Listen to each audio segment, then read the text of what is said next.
नमस्ते, मैं हूं रंजीत झा और आप देख रहे हैं ट्रस्ट न्यूज़। हमारे साथ हैं ट्रस्ट न्यूज़ के संपादक हेमंत कुमार। सर, आपका बहुत बहुत स्वागत है। धन्यवाद। बिहार में इन दिनों टेरर मॉड्यूल की खूब चर्चा हो रही है।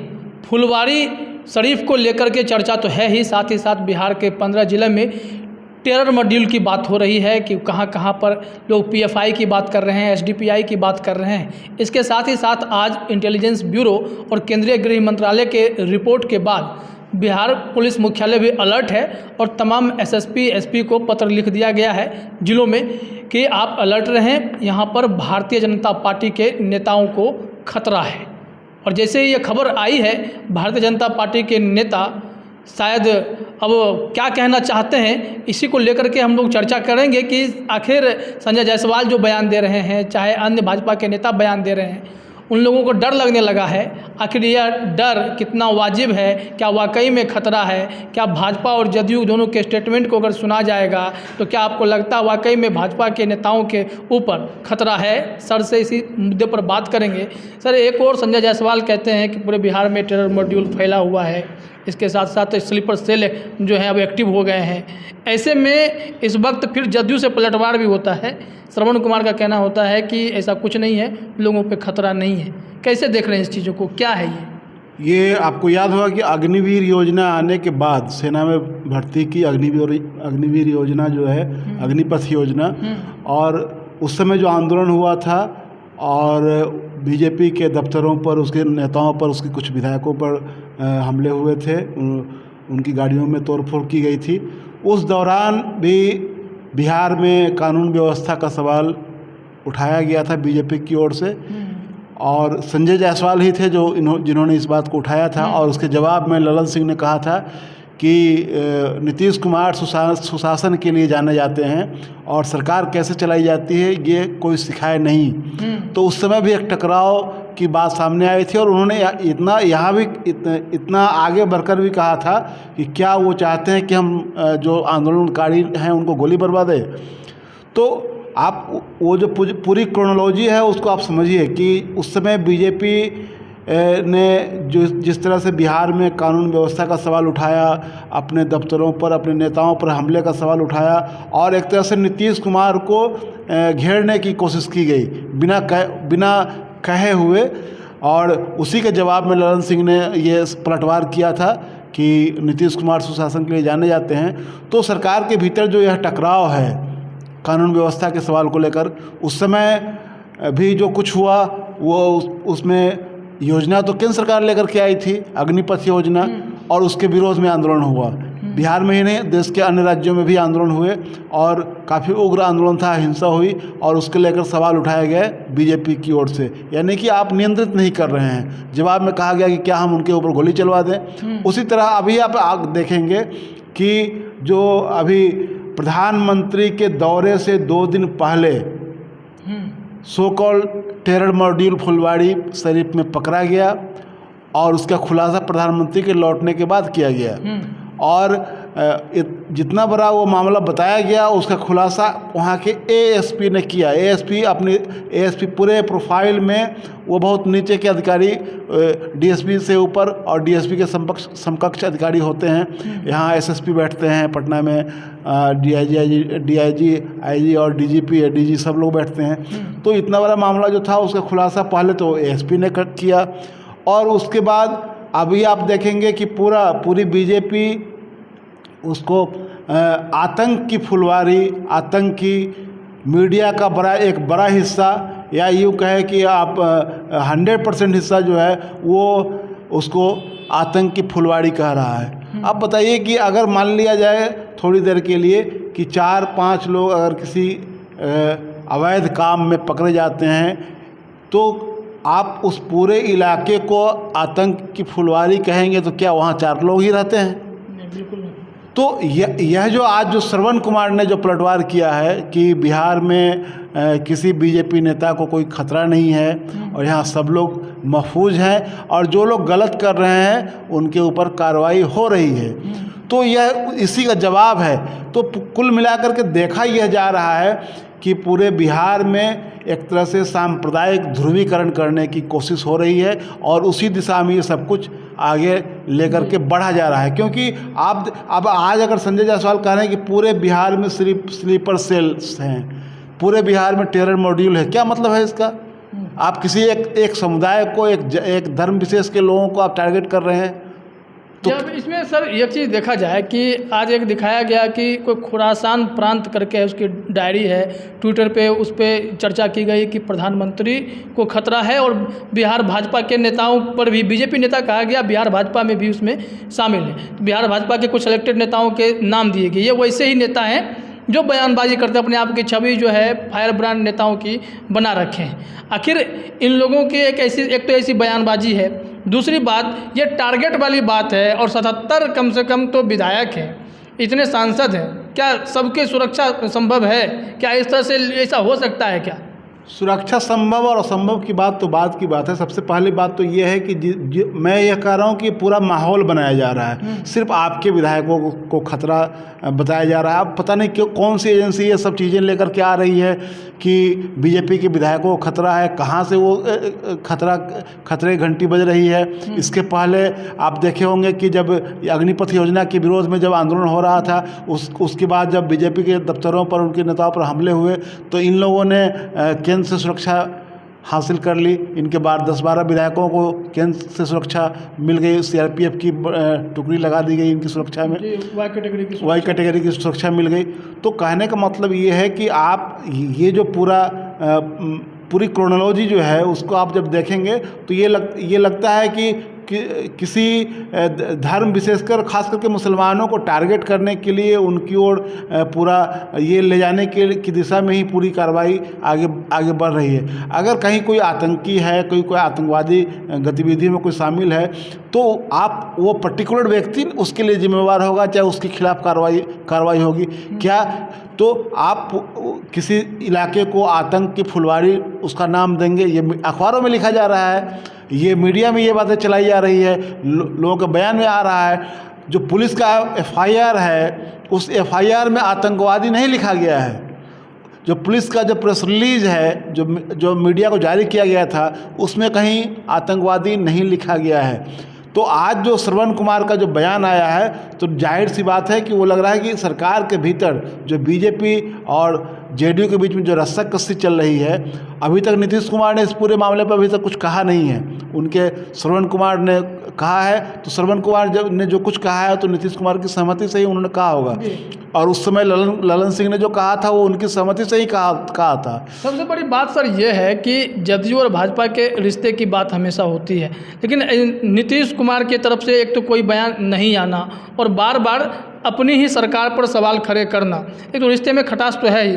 तो क्या बिहार के प्रशासनिक सिस्टम पर अब ये भाजपा को भरोसा नहीं है, और जदयू क्या ये बार बार दिखाने की कोशिश कर रही है कि नहीं हम सब कुछ ठीक कर रहे हैं? आखिर सच कौन बोल रहा है? देखिए, सबसे ये बीजेपी का एक फार्मूला है कि जहाँ वो कमज़ोर स्थिति में रहती है तो वो अपने एलाइज को आगे करके जिम्मेवारी सारे उसके माथे पर डालती है, और उसका श्रेय जो है वो अपने हाथ में लेना चाहती है। बिहार में लगभग वही हो रहा है कि बिहार में जो कुछ भी अच्छा है वो सब हम लोगों ने मिलकर किया है, और जो खराब है वो नीतीश कुमार के माथे पर जाएगा। क्योंकि गृह मंत्रालय नीतीश कुमार खुद देखते हैं शायद टारगेट किया जा रहा है।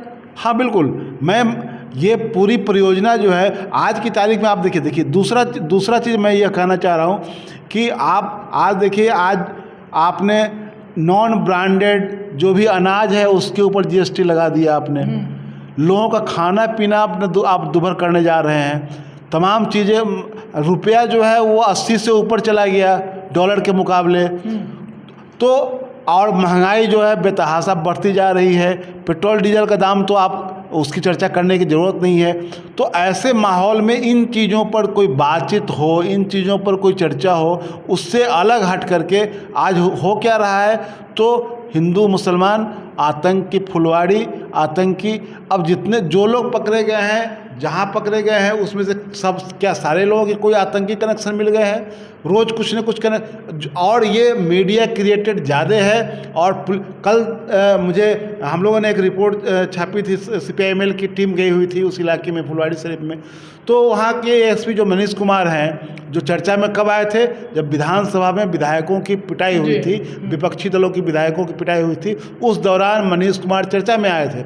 मनीष कुमार से जब कल माले के नेताओं ने उनसे जाकर मुलाकात की और उनसे कुछ जानकारी हासिल करनी चाहिए और उसे पूछा कि ये बताइए कि ये जो अखबारों में छप रहा है आतंकी, क्या ये लोग आतंकवादी हैं? तो उन्होंने कहा कि नहीं, हमने किसी को आतंकवादी नहीं कहा है। तो अखबारों में जो छप रहा है, तो उन्होंने कहा कि मीडिया को हम क्या कर सकते हैं? ये उनका बयान है। जो जिस पुलिस अधिकारी का कहना है कि हमने वहाँ एक मॉड्यूल को ये किया है, उद्भेदन किया है वहाँ। जी, अब सवाल सर यह है कि बार बार ये चीज़ों को हम लोग देख रहे हैं कि माहौल ख़राब करने की कोशिश लगातार हो रही है, देश भर में ये स्थिति है। इस बीच में बिहार वो टारगेट बन गया है जो कि सॉफ्ट टारगेट कह सकते हैं, कि यहाँ पर मौका मिल गया है लोगों को बोलने के लिए। दरअसल बिहार में कहता है कि दंगा फ्री बिहार होता है, बिहार में दंगे नहीं होते हैं, बिहार में धार्मिक समरसता देखी जाती है अक्सर। फिर भी अब ऐसा समय क्यों आ गया है कि लगातार इस तरह की घटनाएं होनी शुरू हो गई हैं और बीजेपी इस मामले को तूल भी दे रही है। इसके साथ ही साथ दूसरा सवाल लगे ये भी है सर कि अब ऐसे पत्रकारों को भी अरेस्ट किया जा रहा है जो सरकार की आलोचना करते हैं या ऐसे मुद्दों पर अगर विरोध करते हैं। तो वही बात मैं कह रहा हूँ कि आप देखिए कि यहाँ एक तो जो सरकार की नीतियों के चलते सरकार की जो सरकार जिस तरह चल रही है उससे लोगों का असंतोष बढ़ रहा है। लोगों के भीतर में लोग उनके सामने जो रोजी रोटी की समस्या है वो लगातार विकराल होती जा रही है। तो ऐसी स्थिति में जब यह सब कुछ दिखाई दे रहा है सामने में, जब सरकार एक तरह से जनता के निशाने पर होनी चाहिए थी, तो सरकार की जो पार्टी है वह चाहती है कि इन मुद्दों को किसी तरह डाइवर्ट किया जाए। और मुझे लग रहा है कि शायद इसी पूरी प्लानिंग के तहत ये सब हो रहा है कि आप कह रहे हैं कि पूरे बिहार में स्लीपर सेल्स फैले हुए हैं, टेरर मॉड्यूल पूरे बिहार में है। तो क्या है ये? आप इस तरह से, आपकी सरकार यहाँ चल रही है, आप सरकार में शामिल हैं और ऐसी बात कर रहे हैं। दूसरी तरफ जो आपके पार्टनर एलआई हैं, उनके नेता, उनके मंत्री कह रहे हैं कि बिहार में सब कुछ, किसी बीजेपी नेता को कोई खतरा नहीं है। एक चीज़ समझ में नहीं आ रहा है कि इंटेलिजेंस ब्यूरो और होम मिनिस्ट्री, फिर पुलिस मुख्यालय का रिपोर्ट दे देना, फिर बिहार सरकार के मंत्री का ये कहना कि खतरा किसी को नहीं है, बीजेपी के सब नेता सुरक्षित हैं, हर नागरिक सुरक्षित है। फिर ये लेटर, फिर ये अलर्ट, ये इसका क्या संदर्भ है? क्या कहना क्या चाह रहे हैं? कौन सच बोल रहा है? देखिए, ये अभी पूरा माहौल मैं कहूँ तो मुझे जो लग रहा है कि पूरा अविश्वास का एक माहौल, भरोसे का संकट है ये पूरे बिहार में नहीं बल्कि पूरे देश में। आप देखिए कि कल जो अविनाश दास फिल्म मेकर, पूर्व पत्रकार की गिरफ्तारी हुई मुंबई से, वो बिहार के ही रहने वाले हैं और संयोग से हम सब लोगों के वो मित्र हैं। तो उनकी गिरफ्तारी किस बात के लिए हुई? तो जो ये पूजा सिंघल, जो झारखंड कैडर के जो IAS अधिकारी हैं, जो भ्रष्टाचार के मामले में गिरफ्तार हुई, वो एक पुरानी तस्वीर उनकी थी जो मोदी के, ये अमित शाह के साथ उनके कान में वो कुछ कह रही हैं, और वो तस्वीर उन्होंने ट्वीट किया था अपने ट्विटर हैंडल से, और उसके आधार पर एक केस हुआ कि वो, और उसके बाद उसी मामले में उनकी गिरफ्तारी हुई। अब बताइए कि इतना इंटॉलरेंस है कि आप कोई फ़ोटो अगर कोई ट्वीट करता है, यानी कि आपकी कोई आलोचना करता है या तो आप उसको बर्दाश्त करने के बदले आप लोगों को जेल भेज रहे हैं। लेकिन दूसरी तरफ आप देखेंगे कि नुपुर शर्मा के मामले में सुप्रीम कोर्ट ने जितना कुछ कहा आगे बढ़ करके, आज तक उनकी गिरफ्तारी तो नहीं हुई, बल्कि सुप्रीम कोर्ट ने ही उनको अग्रिम जमानत दे दी, उनकी गिरफ्तारी पर रोक लगा दी कि उनके खिलाफ अब फिलहाल कोई कार्रवाई नहीं होगी। उनके तमाम मामले जो है एक तरह से एक समेट करके और दिल्ली भेजने का भी आदेश हो गया। तो कहने का मकसद ये है। दूसरी तरफ आप देखिए, रुपेश सिंह झारखंड से पकड़े गए पत्रकार, उनको पकड़कर जेल में डाल दिया गया। तो ये जो कुछ भी हो रहा है, तो ये पूरा लग रहा है कि जो आज एक तरफ आप लोगों की समस्याएं बढ़ती जा रही है, लोगों के सामने रोजगार का सवाल खड़ा होता जा रहा है। अभी जो एक जो नया मामला आया है, जो कहा जा रहा है कि जो अग्निवीर की जो बहाली होने जा रही है, उसमें आप लोगों से कास्ट सर्टिफिकेट मांग रहे हैं। और ये सवाल खड़ा किया जा रहा है कि क्यों मांगा जा रहा है। ये आशंका जताई जा रही है कि आप जाति देख करके आप लोगों को छाटेंगे, जो 75% लोगों को घर भेजना है। तो आप कह रहे हैं कि नहीं, पहले से परिपाटी चली आ रही है। तो अंग्रेजों के ज़माने के बहुत, आप तो नाम बदल रहे हैं, शहरों के नाम बदल रहे हैं, कानून बदल रहे हैं, नाम बदल रहे हैं, कानून बदल रहे हैं, लेकिन अंग्रेजों के ज़माने का की जो सरी हुई परिपाटी है उसको आप नहीं बदल रहे हैं। उसको कह रहे हैं कि वो पहले से चली आ रही परिपाटी है। तो कहने का मकसद ये है कि आप जो कुछ भी कर रहे हैं वो संदेह के दायरे में है। और पूरा माहौल आप देखिएगा कि मेरा एक ही कहना है कि अगर किसी इलाके को अगर आप आतंक की फुलवारी कहेंगे तो आपके ऊपर सवाल खड़ा होगा कि आप किसी समुदाय विशेष को, किसी धर्म विशेष के लोगों के खिलाफ आप माहौल बनाना चाहते हैं। क्योंकि वहाँ जितने लोग रहते हैं वह भी इस देश के वासी हैं। आप सबको एक तरह से आतंकी कहते हैं, और आतंक की फुलवारी कहने का मतलब कि वहाँ जितने लोग पैदा होते हैं सब आतंकी होते हैं। बिल्कुल। देखिए, बात ये है कि सर ने जो बातें कही हैं कि आप किसी पर टारगेट नहीं कर सकते कि फुलवारी कैसे आतंक का गढ़ हो सकता है, क्योंकि वहाँ पे आबादी बहुत है, अमन चैन के से रहने वाले लोग भी बहुत हैं। पूरे बिहार में शांति का माहौल हमेशा से रहा है। ऐसे में आप बस किसी चंद लोगों के गिरफ्तार हो जाने से और उस पर कार्रवाई होने से पूरे बिहार की बदनामी या पूरे बिहार को टेरर मॉड्यूल में शामिल कर देना, ऐसा कुछ नहीं हो सकता है। इस तरह नहीं कर सकते हैं। तो समझना यह होगा कि आखिर कैसे शांत बिहार में टेरर मॉड्यूल वाली पटकथा लिखी जा रही है। टारगेट पर से बीजेपी के ही लीडर्स आने लगे हैं, और इससे पहले भी जब अग्निवीर वाला मामला हुआ उसमें भी बीजेपी के ही नेता को खतरा हो गया। आखिर किस दिशा में बिहार को ले जाया जा रहा है? एक चीज़ और मैं रंजीत कहना चाहता हूँ कि जो आज जो श्रवण कुमार का जो जवाब आया और इसके पहले जो अग्निवीर के समय में जो इनका ललन सिंह का जवाब आया था, उससे स्पष्ट है कि आपके पार्टनर को ही आपके आरोपों पर भरोसा नहीं है।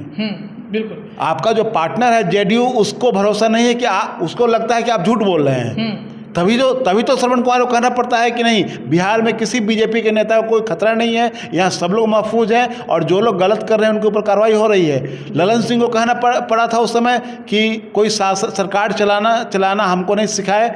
यहाँ नीतीश कुमार सुशासन के लिए जाने जाते हैं। संजय जायसवाल को मानसिक दिवालियापन का संजय जायसवाल को मानसिक रूप से दिवालिया भी उन्होंने कह दिया था। तो ये साफ साफ लगता है कि जो बीजेपी जो कुछ कह रही है उस पर उसके पार्टनर को तो भरोसा है ही नहीं। उसके पार्टनर को भी लगता है कि ये झूठ बोल रहे हैं। तो जनता को कैसे भरोसा होगा? और जनता देख रही है कि भाई जो कुछ भी हो रहा है उसमें आप किसी न किसी खास समुदाय के लोगों को, किसी धर्म विशेष के लोगों को आप टारगेट कर रहे हैं। जी, जो सरकार के ऊपर ही जिम्मेदारी है, नागरिक हों, वीआईपी हों, सबके सुरक्षा की जिम्मेदारी है, वो अपना काम करेंगे। लेकिन स्थिति ऐसी है कि सरकार को नहीं लगता है कि भाजपा के किसी नेता पर आतंकियों का साया है, खतरा है, ऐसा कुछ नहीं लगता है। सबको वो महफूज मानकर सरकार चल रही है। अब देखना यह होगा कि किनको कब कैसी सुरक्षा मिल जाती है। बिहार सरकार ना दे तो पता नहीं केंद्र से मिल जाएगी या नहीं मिलेगी, नज़र बनाए रखना होगा। फिलहाल इस वीडियो में इतना ही।